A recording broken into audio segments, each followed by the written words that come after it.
tardes, República Dominicana. Buenas tardes, Santo Domingo. Buenas tardes, mundo. Se inicia Tendencias de Estado. Este mágico domingo 27 de abril, avanzando ya el recorrido de todo este año, cargado de bendiciones y qué grandeza contar con su compañía junto a la familia que se da cita cada domingo con esta interesante apuesta de comunicación llamada Tendencia de Estado. Adrián Lebrón Oviedo, ¿cómo estás? Te doy la bienvenida a tu programa. ¡Qué honor! Estamos muy bien, Francisco Tavares. Nos sentimos muy contentos de compartir con el público que cada domingo se da cita acá en Tendencia de Estado hoy con un contenido sumamente interesante para compartir con todos ustedes. Te noto más relajado, sí, más joven. La corbata te quita algunos 10 años. No, definitivamente uno se relaja un poco, pero siempre con la seriedad que caracteriza tratar los temas que manejamos acá en Tendencias de Estado. Como diría doña Fela o doña Juanita para un piropo de estos hijos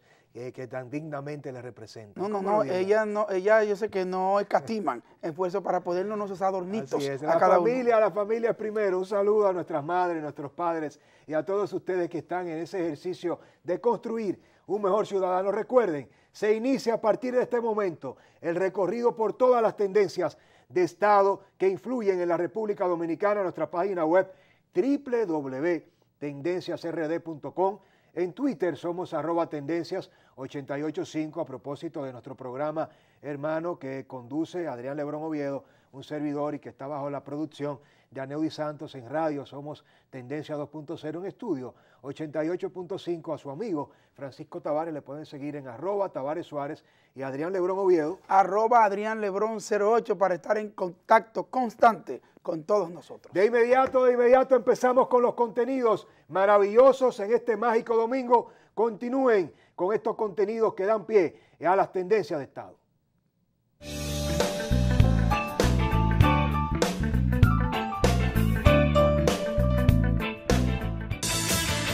Polianálisis con Adrián Lebrón. Gracias por continuar con nosotros acá en Tendencias de Estado. El polianálisis de hoy vamos a tratar un tema bastante político, valga la redundancia. Hablamos hoy de la entrada del expresidente Leonel Fernández al Twitter, al mundo virtual, pero no solamente al mundo virtual. Yo creo que Leonel con este paso da una señal clara de que sus apetencias presidenciales van en serio. Leonel Fernández es un actor político, es un animal político, y a los hombres políticos la voluntad de poder nunca se le pone en duda, nunca se le juzga en contra. Es decir, siempre tenemos que asumir que los líderes políticos que han adquirido la dimensión del presidente Leonel Fernández siempre van a apetecer el poder, siempre van a perseguirlo, siempre van a luchar por él.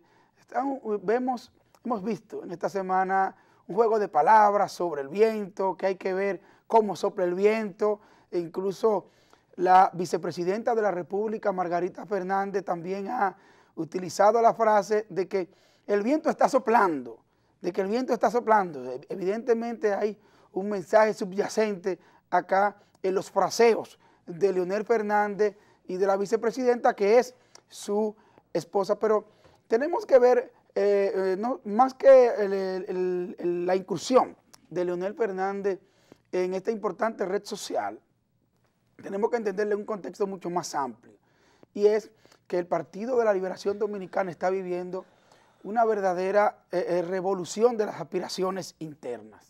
Creo que por primera vez un partido en la República Dominicana que está en el ejercicio del poder tiene la oportunidad de hacer una transición de un liderazgo a otro y, estando en el poder, gestar un proceso democrático interno. Y el PLD tiene el desafío de que este proceso sea llevado dentro de los parámetros más transparentes y equilibrados, de modo tal que, si bien es cierto, el presidente Leonel Fernández tiene un ejercicio de 12 años en el poder, ha construido un perfil de un político sagaz, inteligente, pero sobre todo muy hábil.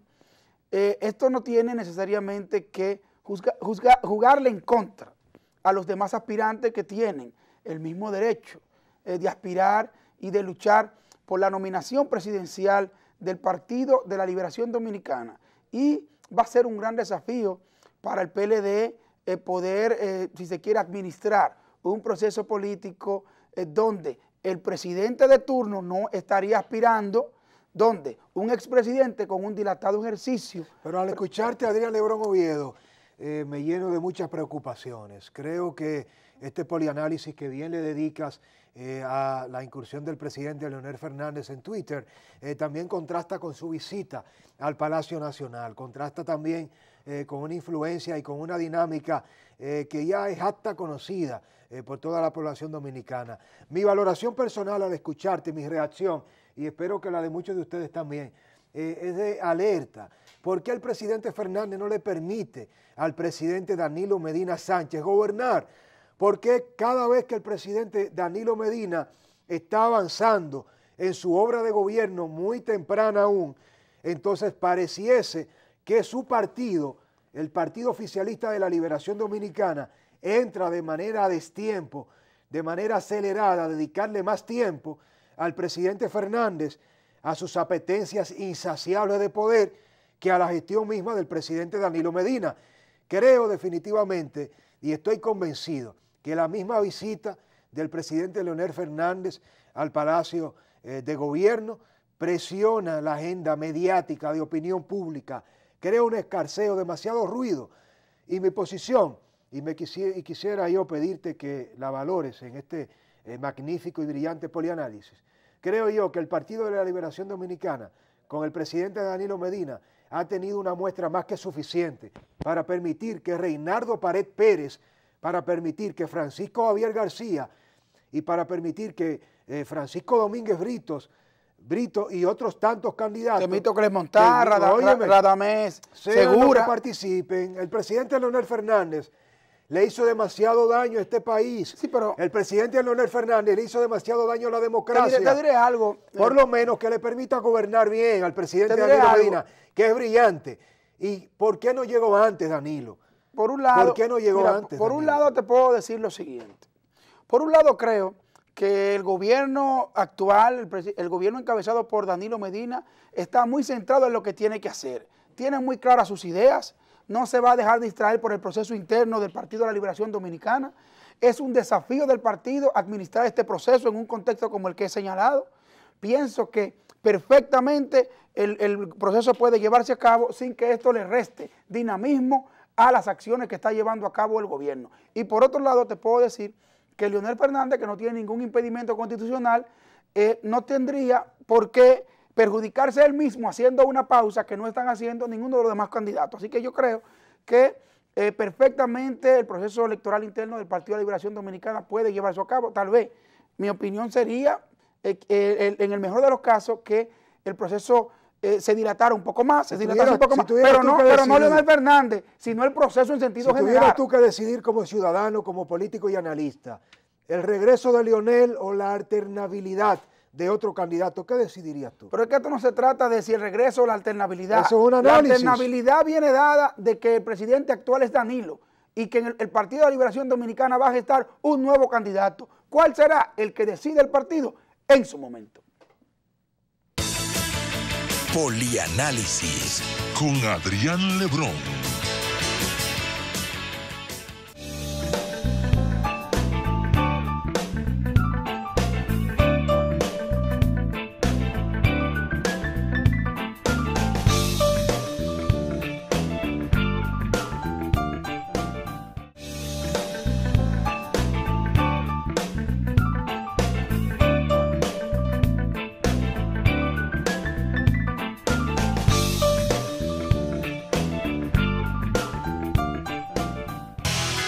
Ajedrez político con Francisco Tavares.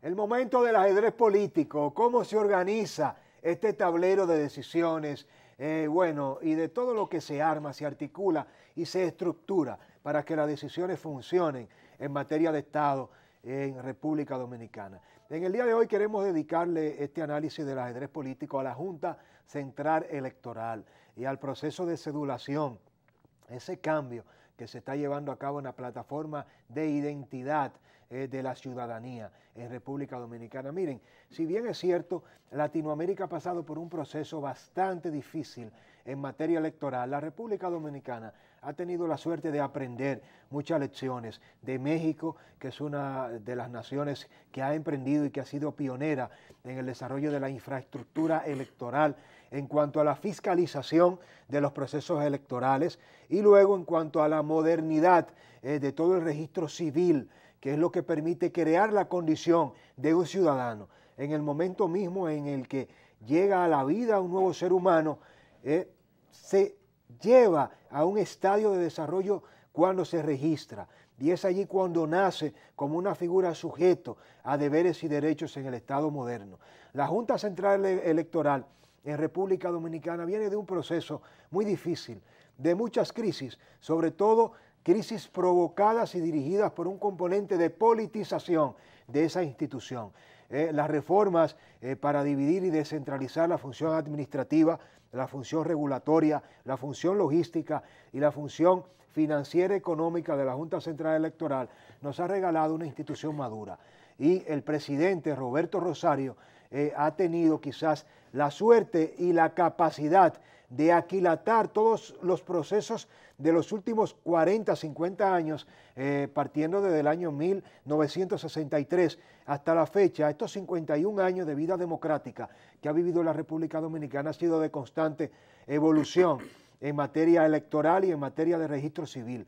Llega un poco tarde el cambio de plataforma en cuanto a la cédula de identidad y electoral en República Dominicana, pero llega a tiempo, porque Adrián Lebrón Oviedo, la modernización del registro civil en República Dominicana, la modernización del registro civil, los asientos del registro civil, el componente electoral, la automatización, ha hecho que la actual Junta Central Electoral sirva de modelo para países como el Ecuador, para naciones como Colombia, inclusive, más allá de Centroamérica, de Venezuela, que es una de las naciones que en materias electorales tiene la mayor tecnificación. Pero hay que decir, Francisco, y todo ello es positivo para la República Dominicana. Hay que decir, Francisco Tavares, que esta nueva cédula, este proceso de transformación del documento de identidad de la República Dominicana tiene dos componentes importantes. Por un lado, el componente que bien señalabas tú, sobre la identidad misma, cómo se le da visibilidad a un ser humano. Visibilidad documental. Jurídica.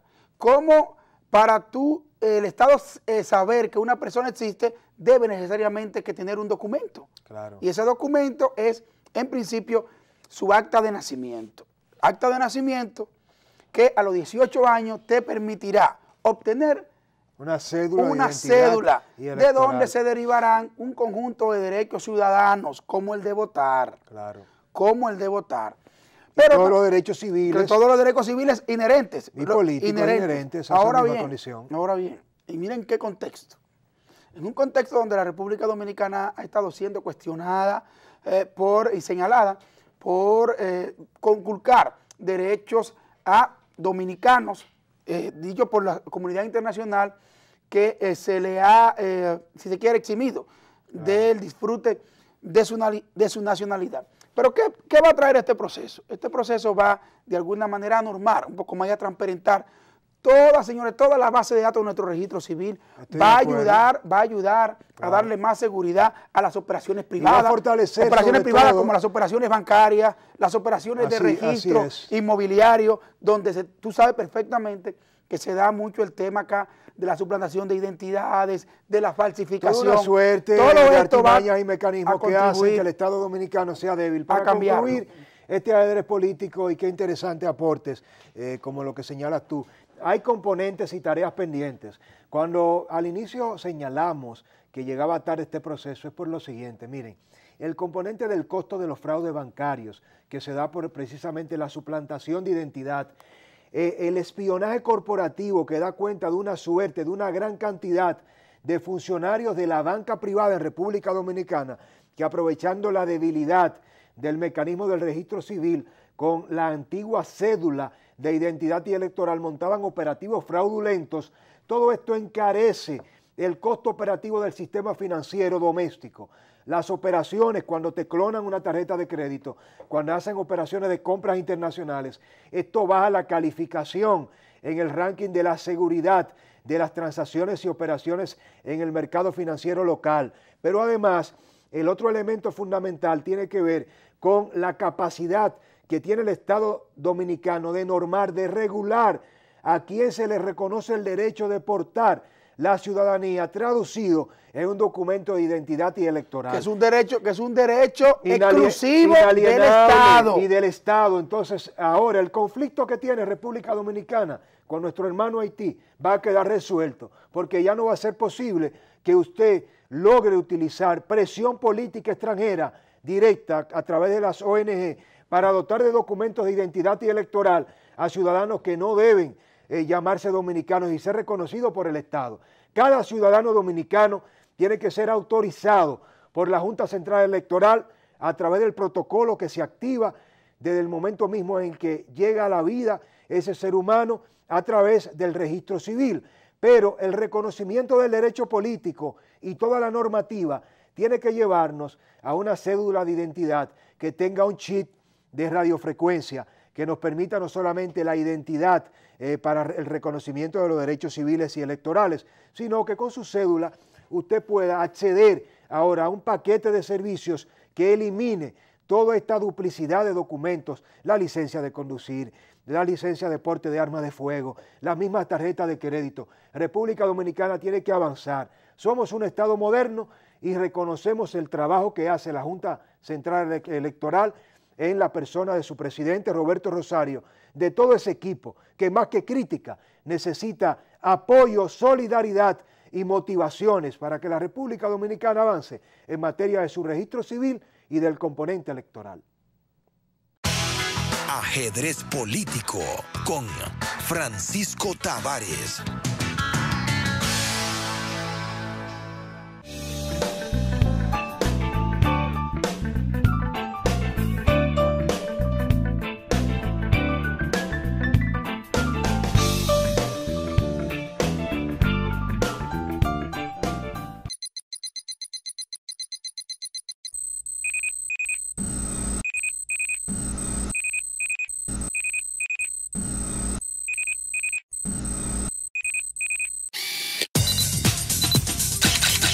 Zoom Global.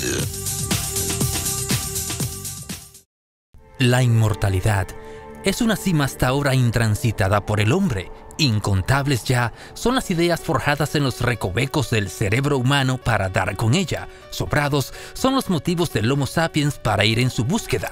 Imaginemos a un Jimi Hendrix creando sus enconadas sonatas durante todos los siglos a venir, o la voz de Frank Sinatra dándole vida a la eternidad vistiendo palabras de nuevas e interminables canciones. O pensemos en la posibilidad de que el lazo más humano, aquel que ata a un hijo a sus padres, sencillamente fuese inquebrantable, pues el conocimiento hasta entonces desarrollado por el Homo sapiens logró desterrar la finitud espacio-temporal que nos condena a pasar el resto de la eternidad en la lóbrega y oscura incertidumbre de la muerte.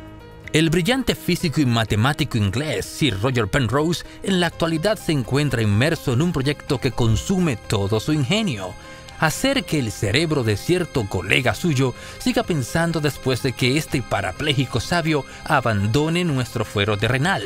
Penrose anhela una humanidad provista por siempre de las ideas de quien fuera su alumno más aventajado, Stephen Hawking. En términos de ciencia, la inteligencia artificial es quizás el intento más cercano para vencer nuestra endeble condición de mortales. Los científicos ya han teorizado sobre la posibilidad de descargar todo nuestro cerebro en computadoras, usadas como resortes para hacer vagar nuestras mentes por el ciberespacio. Así pues, el hálito de vida que una vez dotó de movimiento al palpable lienzo del ser humano se transformará en un intangible y fugaz halo pululante en el universo. Pero hay quienes se valen de medios en comparación con lo ya antes citado, un poco más rústicos pero sutiles, como el arte, por ejemplo, y específicamente de la literatura, siendo su pluma la espada que corte el azaroso conjuro de la muerte. Gabriel García Márquez es el más reciente ejemplo de esto. Fallecido el 17 de abril causando gran revuelo su partida, delatado esto por la colosal cobertura mediática recibida hacia su deceso. Cierto, fue la crónica de una muerte anunciada, pues desde su data de alta muchos ya intuían lo peor. La partida de Gabo sí tuvo muchos quienes escribieran al respecto, a diferencia de aquel coronel creado por él, el cual, según el título de la novela, no tenía quien le escriba. La muerte nos arrebató al hombre, mas para el disfrute de la humanidad vive inmortalizado en sus andanzas literarias, una realidad que la muerte no podrá vencer, pues quien dijo que ningún hombre muere, si hay alguien vivo que le lleve en su memoria, habló con eterna certeza. Vive en Frasquia, Bolivia. Su vida transcurre a la par de las veleidosas corrientes del archifamoso lago Titicaca. Su dieta es toda una herejía a la cara de los más ortodoxos nutricionistas, pues solo mastica hojas de coca, bebe agua de los Andes y de cuando en vez cocina la piel de uno que otro perezoso lagarto. Es Carmelo Flores Laura, quien a sus 123 años es quizás el hombre más viejo del mundo. Su esposa murió hace mucho tiempo, varias décadas lleva ya con la nostalgia colgando de su sombra. ¿Vivirá acaso este ermitaño hasta haber cumplido sus 100 años de soledad?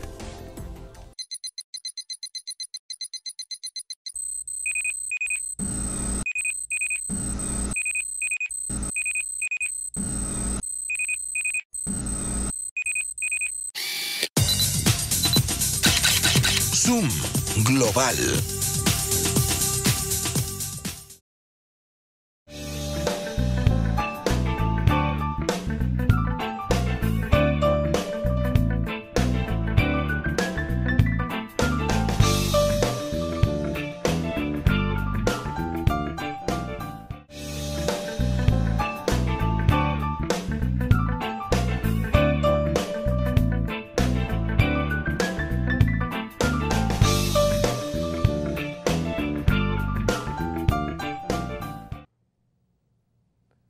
A todos ustedes, gracias por continuar en compañía de Tendencia de Estado, esta gran familia que conecta por Telecentro Canal 13 cada domingo con la familia dominicana. Adrián Lebrón Oviedo, ha llegado el momento del segmento estrella de la entrevista central Voces de Estado. En el día de hoy, la oportunidad, el privilegio de contar con la compañía de un hombre de Estado que tiene la sapiencia, la empiria, el conocimiento y sobre todo la vocación de servicio.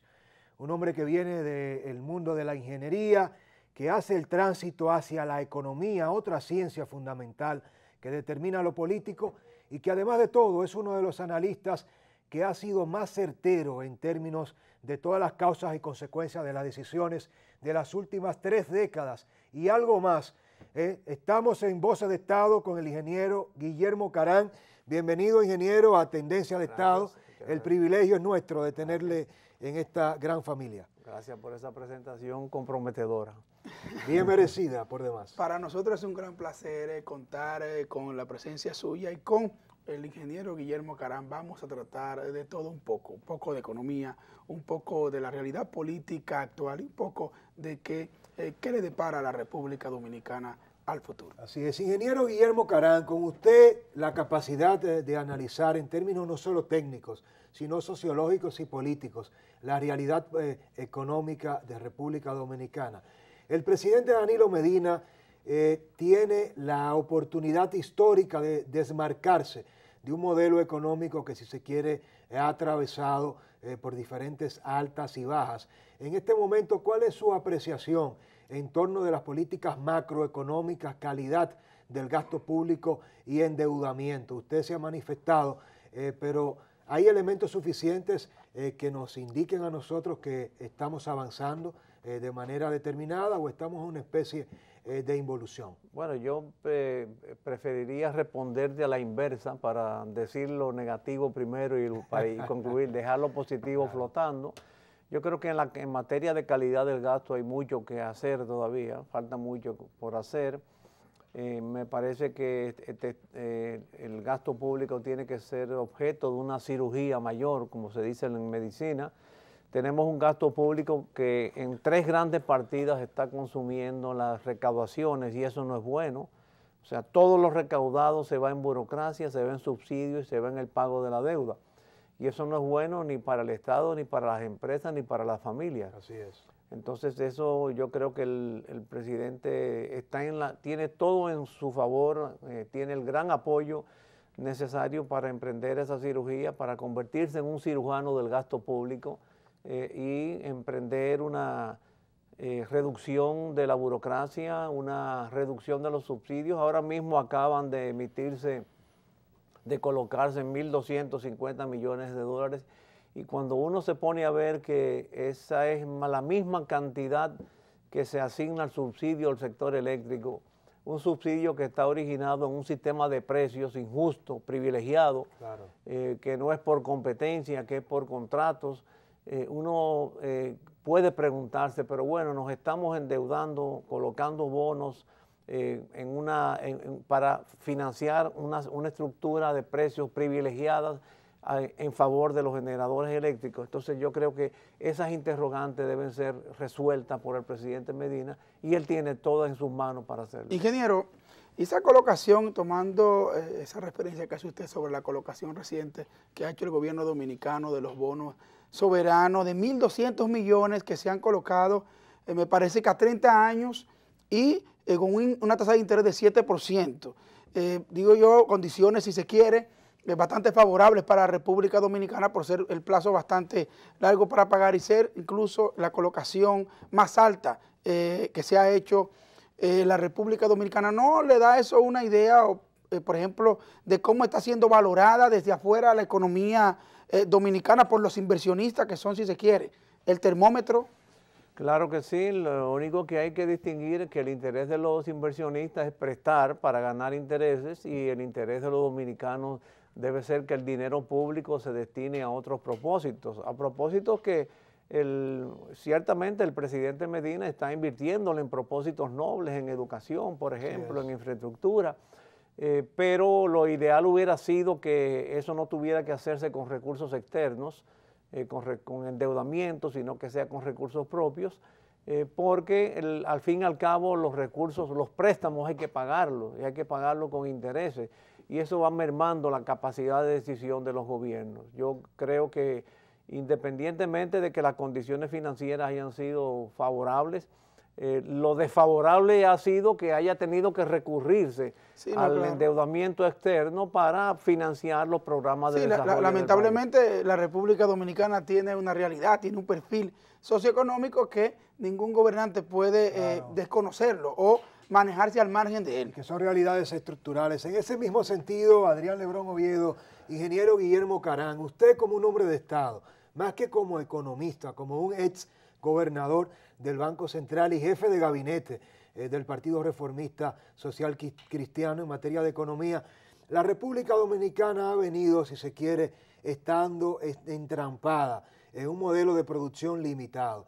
¿Cuál es la visión que usted tiene de la capacidad económica de producir bienes y servicios de la República Dominicana? Zonas francas, turismo, remesas, integración en procesos de industrialización hacia la agropecuaria. ¿Hacia dónde concentrar los esfuerzos desde el punto de vista del Estado? Fíjate que precisamente ese es el renglón más castigado por el excesivo endeudamiento, con una tasa del 7 y algo %, y tú la comparas, bueno, acabamos de colocar bonos al 7%, el Banco Central tiene una tasa de política económica de 6.25%, los bonos del gobierno se pagan entre el 10 y el 12%.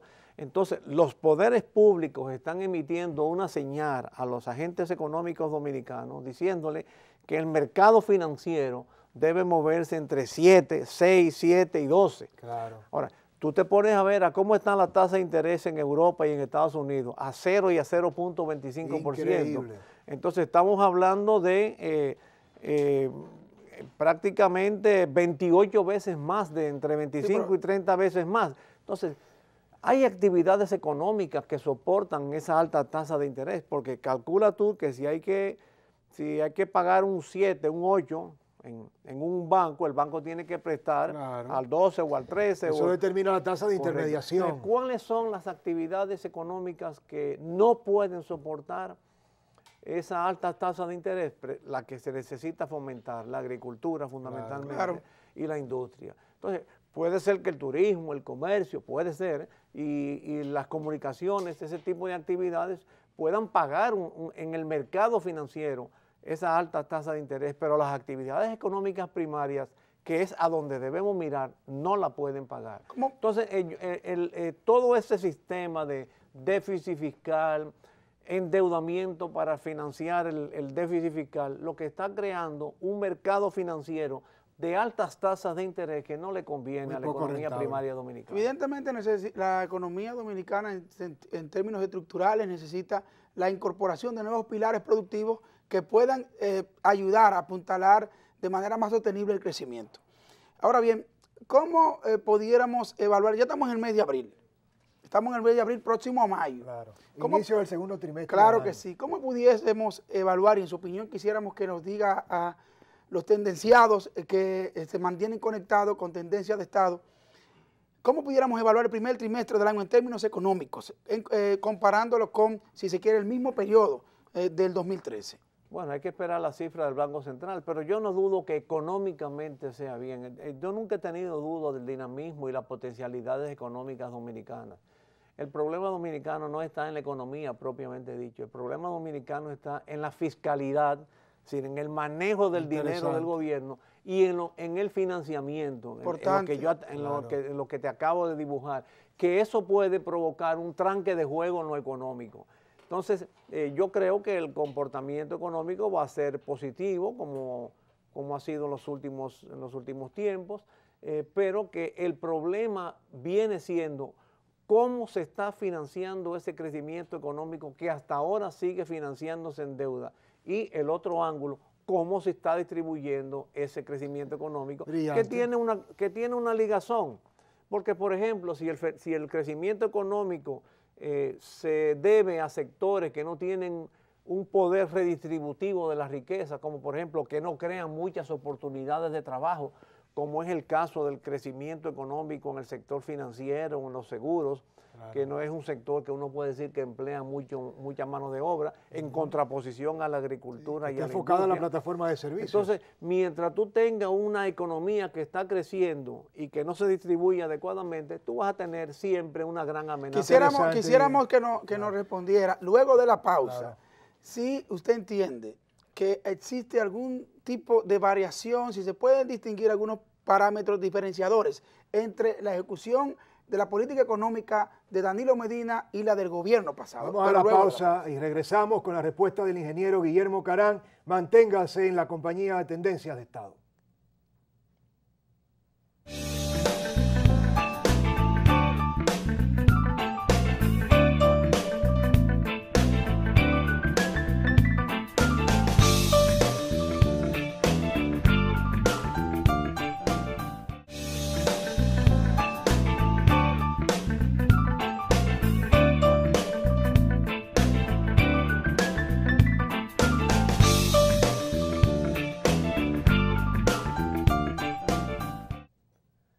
A todos ustedes, gracias por la compañía, la bendición de contar con toda esta, sintonía de la teleaudiencia que nos sigue domingo a domingo. Este domingo, 27 de abril, Voces de Estado en compañía del ingeniero Guillermo Carán. Recordarles que pueden seguirnos en Tendencia 2.0 de lunes a viernes de 3 a 4 de la tarde por estudio 88.5, una propuesta de radio que le da seguimiento a las tendencias del mundo de los negocios, la gerencia, la tecnología, las finanzas y la dinámica comercial en toda la región y de manera especial en República Dominicana. Ingeniero Guillermo Carán, exquisita su compañía. Adrián Lebrón Oviedo, dejabas una pregunta. Antes de la pausa, le planteamos al ingeniero Guillermo Carán que en su opinión, si era posible distinguir algunos elementos caracterizadores en la ejecución económica de Danilo Medina en comparación con el gobierno pasado encabezado por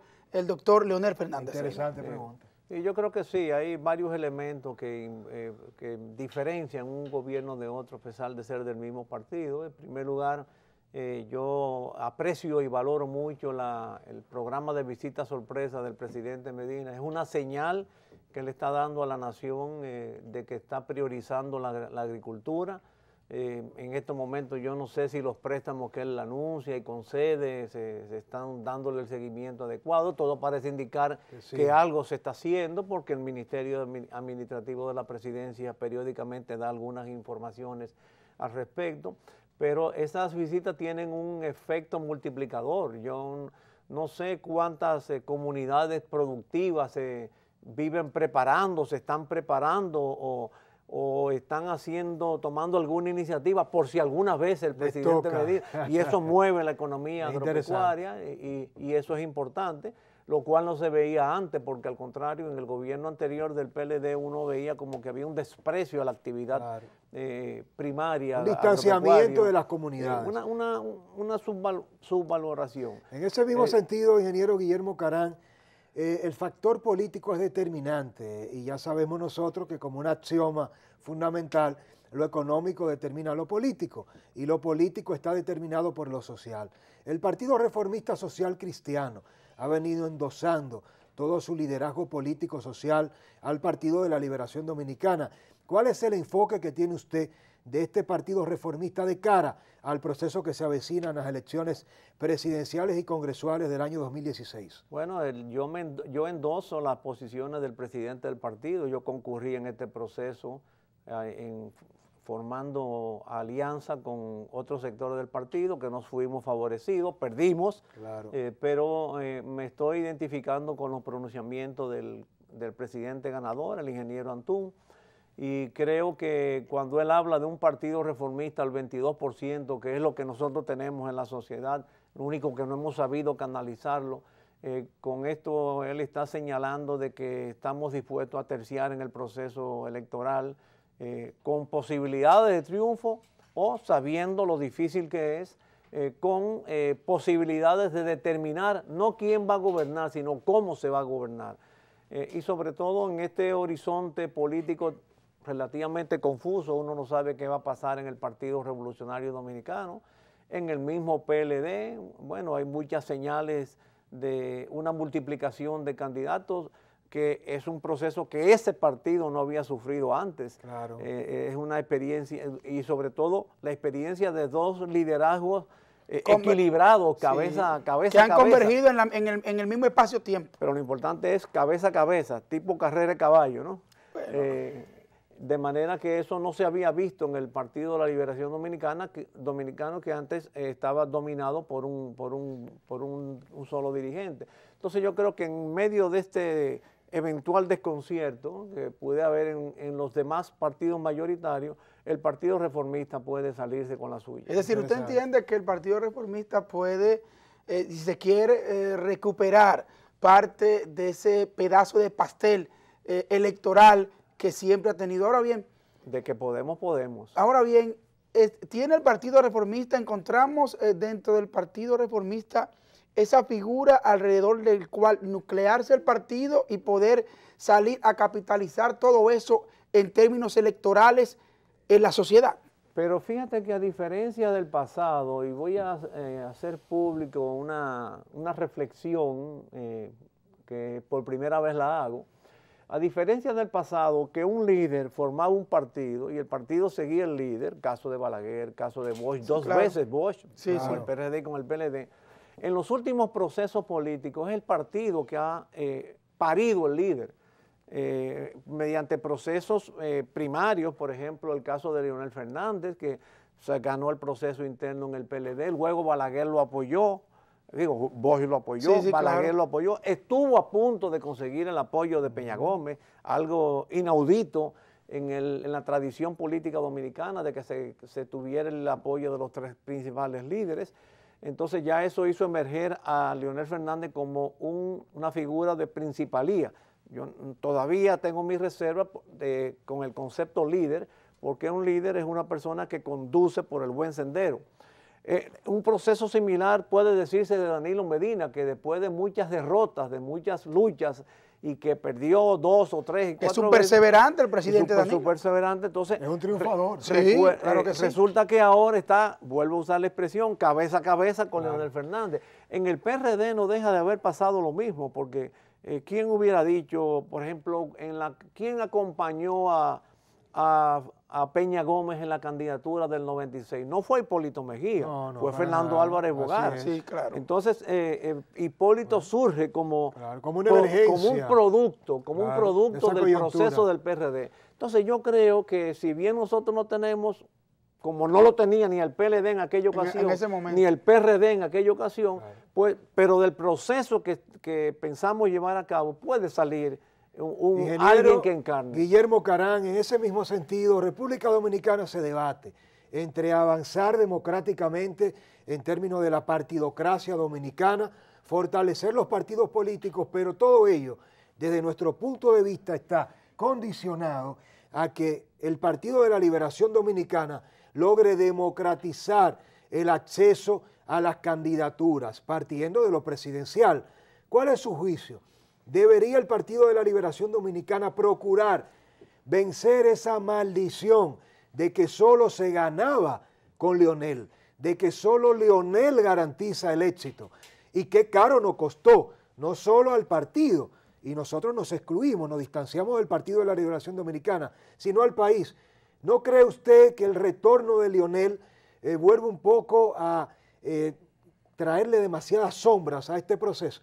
¿No debería Leonel ser apartado democráticamente en una batalla donde todas las fuerzas convergentes le nieguen el acceso democráticamente en un proceso primario al expresidente Leonel Fernández? Tú me estás poniendo un compromiso que yo creo que contraviene la ética política, la ética partidista, porque bastantes problemas tengo yo en el Partido Reformista para incursionar en el Partido de la Liberación Dominicana. Yo sí te puedo decir, independientemente de lo que pase, que el gobierno del presidente Leonel Fernández fue un gobierno nefasto, perjudicial para la economía y para la salud política de la nación y que en consecuencia creo que no debería volver o por lo menos pasar un periodo más amplio de depuración, porque hay casos de gobernantes que han sido gobernantes muy malos, muy corruptos. El presidente Fernández no se ha despegado del poder. Exactamente. Porque todavía tiene a su esposa de vicepresidente, controla algunos otros poderes del Estado. Entonces yo creo que él debe expiar esas faltas antes de volver a incursionar a la política en términos de la valoración de la sociedad dominicana. Bueno, yo creo que nos ha dicho muchas cosas, muchas también por decir.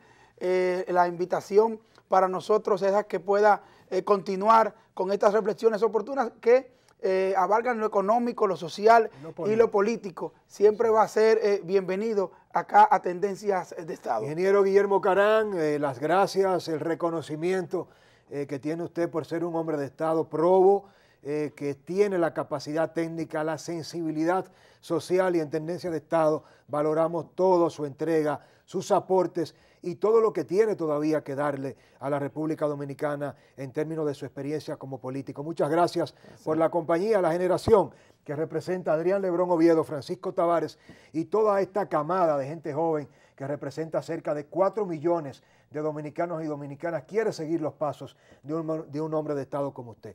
Muchas gracias. A todos ustedes, gracias por estar en compañía de esta gran familia de Tendencias. Recuerden que el compromiso es a sintonizar el lunes a las 3 de la tarde Tendencias 2.0 por estudio 88.5 y el próximo domingo otro invitado de lujo y este despliegue de contenidos y de análisis, donde Adrián Lebrón Oviedo y un servidor estarán contando con la gracia de su compañía. Hasta el próximo domingo.